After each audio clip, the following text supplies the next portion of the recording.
जय जोहार संगवारी हो। आज मैं आप मन बार एक बार फिर से लेके आया हूँ छत्तीसगढ़ी ही गीत, जो कि छत्तीसगढ़ के माया प्रीति गीत कहे जाते हैं गीत ला।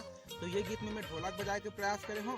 अगर आप मन ला अच्छा लगी तो बिल्कुल अधिक से अधिक लाइक करहूँ, और आगे भी ऐसने वीडियो पाना चाहते हो तो बिल्कुल मोर चैनल ला सब्सक्राइब करहूँ और अधिक से अधिक शेयर करूँ संगवारी हो। तो आओ संगवारी हो वीडियो देखथन। धन्यवाद।